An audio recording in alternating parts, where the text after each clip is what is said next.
Assalamualaikum student, you're welcome in my YouTube channel, The Physics School. Student, this is a channel where you can find the real concept of physics in easiest way. And today our discussion topic is the electric field intensity due to infinite charge.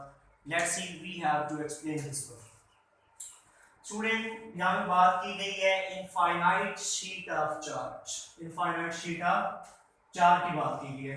अब infinite है वो कभी कितनी होगी, उस infinite sheet of charge में से मैं कुछ पीस ऑफ शीट ले लिया, उसका एक हिस्सा ले लिया, वो इनफाइनाइट शीट ऑफ चार्ज थी, उसका एक हिस्सा ले लिया, ये शीट ऑफ चार्ज उसका यूनिट हिस्सा ले लिया, ठीक है। अब इस इनफाइनाइट शीट ऑफ चार्ज की वजह से, इसकी चार्ज डिस्ट्रीब्यूशन की वजह से मैंने इलेक्ट्रिक फील्ड इंटेंसिटी की वैल्यू को फाइंड आउट करना है। तो आपको पता है, जब भी रिसेंटली लास्ट लेक्चर में मैंने आपको बताया था गॉस लॉ में कि जब भी आप लोगों ने इलेक्ट्रिक फील्ड इंटेंसिटी की वैल्यू फाइंड आउट करनी हो due to a different charge distribution, then you have to apply the Gauss law. तो आपने गॉस लॉ को अप्लाई करना है। तो गॉस लॉ यहां पे हम लोग अप्लाई करेंगे as we know that Gauss law phi E that's equal to the total charge enclosed by closed surface dividing by epsilon naught। ये कैलकुलेशन ऑलरेडी हम लोग पढ़ चुके हैं। तो ये फार्मूला लगाएंगे यहाँ पे, जिसको हम लोग लिखेंगे in short phi E which is equal to Q dividing by epsilon naught equivalent 1। इसकी मैथमेटिकल फॉर्मूला यहाँ पे अब इस गॉस लॉ को लगाएंगे और इस इनफाइनाइट शीट में से कुछ फाइनाइट पीस उसका लिया मैंने, इसकी वजह से मैं इलेक्ट्रिक फील्ड इंटेंसिटी की वैल्यू को फाइंड आउट करूंगा। तो गॉस लॉ को अप्लाई करने के लिए जो हमने उसकी कंडीशंस देखी थी, जो स्टेप्स देखे थे, जो उसका पहला स्टेप था वो ये था कि to find out the electric field intensity at a given point there should be a imaginary closed surface and that surface should be a passes through a point at which the electric field intensity is to be made। तो उसके लिए हमें Gaussian surface चाहिए होगी। Gaussian surface हम लोग इस case में सपोज कर रहे हैं, सिलिंड्रिकल केस में गॉसियन सरफेस कंसीडर कर लेते हैं। ये एक सिलिंड्रिकल सरफेस है, गॉसियन सरफेस है, गॉसियन सरफेस जो कि सिलिंड्रिकल फॉर्म में हम लोगों ने यहाँ पे कंसीडर कर लिया स्टूडेंट। तो अब गॉसियन सरफेस हो गया। सेकंड स्टेप था find out the total charge enclosed in that surface. तो टोटल चार्ज कितने हैं, अब यहाँ पे हम लोग चार्ज फाइंड करेंगे सबसे पहले। अब देखिए, ये तो इनफाइनाइट शीट ऑफ चार्ज का कुछ फाइनाइट पीस हम लोगों ने यहाँ पे ले लिया है। अब इस फाइनाइट पीस ऑफ शीट में कितना चार्ज है, जब इस तरह की डिस्ट्रीब्यूशन होती है ना स्टूडेंट, बहुत ज्यादा चार्ज इनफाइनाइट का वर्ड यूज हुआ है। तो देखिए ना, यहाँ तो बहुत ज्यादा है, मुझे नहीं पता कितना चार्ज। इसकी एक नई टर्म मैं आपको बताता हूँ, surface charge density.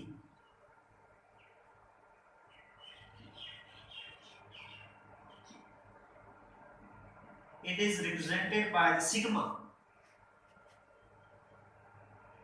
total charge per unit area, या फिर यूं कह सकते हैं चार्ज पर यूनिट एरिया,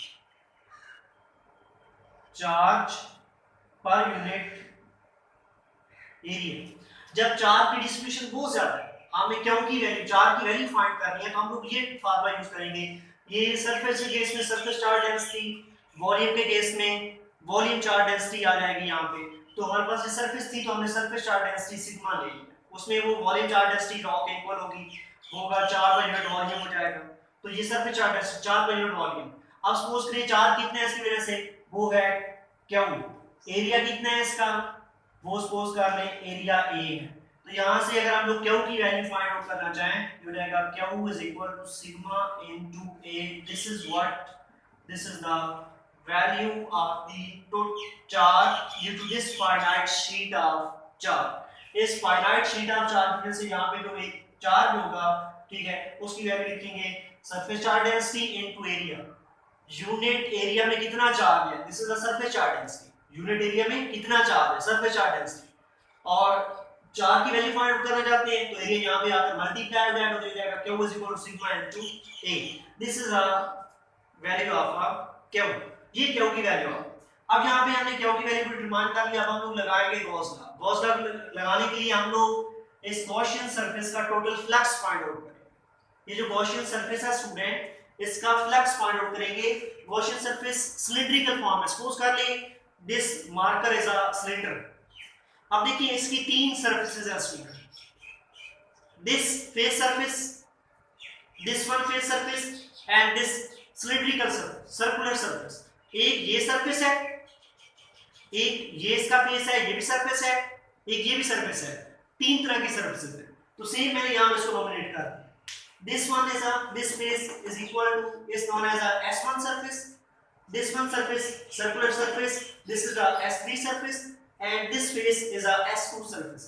ये तीन surfaces हैं इस गॉसियन surface में, और तीनों surfaces के लॉग हम लोग इलेक्ट्रिक फ्लक्स की वैल्यू को फाइंड आउट करेंगे। और हमने जो इलेक्ट्रिक फील्ड इंटेंसिटी की वैल्यू को यहाँ पे डिफाइन करना है, we have to find out the electric field intensity at a point P.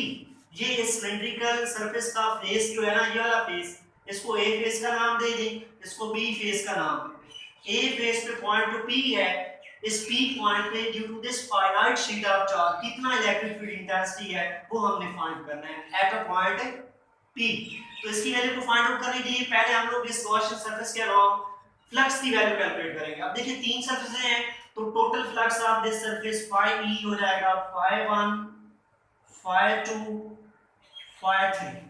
अब देखिए phi 1 is the electric flux due to surface S1, phi 2 electric flux due to surface S2, phi 3 due to electric flux S3। ये S3 circular surface, ये face S1, ये face S2। इनके along हम लोग electric flux calculate करेंगे। इनकी values put करें यहाँ पे, अगर इनकी वैल्यूज पुट करें यहाँ पे देता हूँ, phi e is equal to phi 1 हो जाएगा E into डॉट लिख दें A plus E into A plus E into A। E1 लिख दें, यहाँ पे इसको A1 लिख दें, E2 E3 A3, ऐसे लिख कोई मसला नहीं। तो ये हमारे पास टोटल फ्लक्स हो गया। अब डॉट प्रोडक्ट है यहाँ पे, जो कि ये vector scalar product of electric field intensity and area vector is called electric flux. तो ये डॉट प्रोडक्ट को खत्म करेंगे तो हमारे पास cos थीटा आ जाएगा, E1 A1 cos theta 1 E2 A2 cos theta 2 plus E3 A3 cos theta 3। अब हम लोग थीटा की वैल्यू फाइंड करें, ठीक है। अब देखिए फेस 1 पे आते हैं, सरफेस S1 पे आते हैं। अब देखिए जो हम लोगों ने लिया ना इलेक्ट्रिक फील्ड इंटेंसिटी, वो आपने लिखना है the electric field intensity is along the cylindrical surface, along the circular surface, or you can say that electric field intensity is perpendicular to the face surface। ये जो सरफेस थी ना S1 S2 S3, जो electric field intensity इस cylindrical हमारे पास जो Gaussian surface है, इसके अंदर ये जो चार्ज आ रहा है, ये चार्ज, इसकी वजह से जो इलेक्ट्रिक फील्ड इंटेंसिटी है उसकी डायरेक्शन इस फेस पे कैसी है, परपेंडिकुलर है। कैसे लेनी है आप लोगों ने, परपेंडिकुलर लेनी है। ये मैंने यहाँ पे परपेंडिकुलर ली। इलेक्ट्रिक, मैं दोबारा रिपीट कर रहा हूँ, electric field intensity at face S1 and S2 वो कैसी है, परपेंडिकुलर टू फेस है। इसके ये परपेंडिकुलर, ये फेस ऐसे है, ऐसे, ठीक है। इस पे इलेक्ट्रिक फील्ड इंटेंसिटी कैसे है, ऐसे परपेंडिकुलर, ठीक है, ये परपेंडिकुलर। और इस फेस S1 का जो एरिया वेक्टर है वो भी इस पे कैसा है, परपेंडिकुलर। उस केस में इलेक्ट्रिक फील्ड इंटेंसिटी और एरिया वेक्टर में एंगल कितना हो गया जी, थीटा 1 हो गया 0 डिग्री। थीटा 2 चेक करें S2 के अलोंग, S2 के अलोंग भी electric field intensity at face S2 is perpendicular to the S2। S2 ये जो फेस है, ये वाला S2 फेस मैंने बोला था, S2 पे भी कैसी है, परपेंडिकुलर है। ये परपेंडिकुलर होगी क्योंकि ये चार पड़ा है, इसकी वजह से इलेक्ट्रिक फील्ड इंटेंसिटी इसके अलोंग होगी। ये सर्कुलर सिलिंड्रिकल जो सर्कल है, सिलिंड्रिकल ट्यूब है, इसके अलोंग ये पैरेलल है और फेस पे कैसी होगी, परपेंडिकुलर होगी। देखिए ना इलेक्ट्रिक फील्ड लाइंस ऐसे जा रही है, ठीक है, ऐसे जा रही है। तो इस फेस पे अगर हम लोग चेक करेंगे किधर है, उस पे परपेंडिकुलर नहीं बनेगी, इस फेस पे ऐसे ये फ्लैट सरफेस फेस है, परपेंडिकुलर बनेगी। तो यहाँ पे ये परपेंडिकुलर है, इधर भी ये थीटा 2 कितना बनेगा, और जो एरिया वेक्टर इसका वो तो ऑलरेडी सरफेस पे परपेंडिकुलर होता है, थीटा 2 बन गया 0 डिग्री। अब चेक करें S3 सरफेस के लो, ये जो सिलिंड्रिकल सरफेस है, सिलिंड्रिकल फेस पे चेक करें, जिसको मैंने S3 का नाम दिया, ये S3 सिलिंड्रिकल फेस पे चेक करें, इसके अलोंग है इलेक्ट्रिक फील्ड लाइन, देखा ना इधर परपेंडिकुलर थी तो इसके अंदर मतलब अलोंग होगी, और इसका एरिया वेक्टर कैसा होगा, इसमें परपेंडिकुलर, एरिया वेक्टर ऊपर, इलेक्ट्रिक फील्ड इंटेंसिटी इधर, दोनों में एंगल कितना थीटा 3, वो हो जाएगा 90 degree. The point is to be noted, ठीक है, ये एंगल कितना हो जाएगा 90 डिग्री। इनकी वैल्यूज पुट करें यहां पे, phi e e1, जब ये cos थीटा लिख दिया तो ऊपर ये बार नहीं आएगा, cos 0 plus e2 a2 cos theta 2 है 0 plus e3 a3 cos 90, cos 90 0 हो जाएगा तो ये ऑलरेडी हमारे पास हो जाएगा 0, ठीक है, ये खत्म हो जाएगा। बाकी ये cos 301 cos 01 1 1, तो इसको ऐड करेंगे तो ये हो जाएगा phi e is equal to e1 a1 plus e2 a2। अब देखें इनको, अगर हम लोग देखें इलेक्ट्रिक फील्ड इंटेंसिटी की मैग्नीट्यूड लें दोनों साइड पे, तो एक जैसे चार्जेस हैं तो कैसी होगी, सेम होगी। जो आपके एरिया वेक्टर जो है, एरिया वेक्टर भी यूनिट वेक्टर होता है, तो इसकी वैल्यू कितनी होगी, a1 is equal to a2 which is equal to a, area vector जो होता है वो यूनिट वेक्टर है, डायरेक्शन डिफरेंट है, लेकिन उसकी जो मैग्नीट्यूड होगी वो कैसी होगी, सेम ही होगी दोनों फेसेस पे, तो उसको एक इक्वल लिख दें। यहाँ पे इनकी वैल्यूज पुट करें, phi e हो जाएगा यहाँ पे e a plus e a, दोनों को ऐड करें 2 e a, this is what student 2 e a, this is the electric flux due to this finite sheet of charge, इस इक्वेशन को नाम दे दें आप लोग इक्वेशन नंबर 2 का। अब इसकी वैल्यू को पुट कर दें इक्वेशन 1 के अंदर, इक्वेशन 1 के अंदर, इक्वेशन 1 कैसी है, इक्वेशन 1 ऐसे थी phi is equal to q dividing by epsilon not, q की वैल्यू मैंने निकाली है इक्वेशन 2 में, ये इक्वेशन 3 होगी सर, कितनी है, सिग्मा इनटू a पुट करें, ये रहेगा सिग्मा इनटू a, ये रहेगा phi e is equal to sigma a dividing by epsilon not, ठीक है, ये वही इक्वेशन बन जाएगी हमारे पास 1 ही। अब ये इक्वेशन 5 जो है हमारे पास 3 इक्वेशन है, इसकी वैल्यू को इधर पुट कर दें, इसके अंदर पुट इक्वेशन 3 एंड इक्वेशन 1, ये हो जाएगा 2ea which is equal to sigma a over epsilon naught, a से कैंसिल, तो यहां पे e की वैल्यू फाइंड करनी है, e हो जाएगा यहां पे sigma over 2 epsilon not, this is what, this is a electric field intensity due to this finite sheet of charge at point P on the Gaussian surface face S1, S1 face पे जो P point है, उस P point पे due to this finite sheet of charge electric field intensity की value ये होगी हमारे पास। अब अगर इसको वेक्टर फॉर्म में लिखना चाहें, ठीक है, इन vector form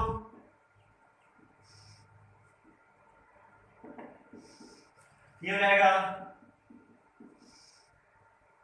sigma dividing by 2 epsilon naught into r unit vector. Unit vector will describe its direction and its perpendicular to the face S1 and S2 and parallel along the face S3. तो ये हमारे पास हो जाएगी किसकी value, electric field intensity at a point P on the Gaussian surface face S1 due to infinite sheet of charge। तो इसके साथ ही हमारा आज का लेक्चर खत्म हुआ। मेरे चैनल को सब्सक्राइब करना मत भूलें, दी फिजिक्स स्कूल।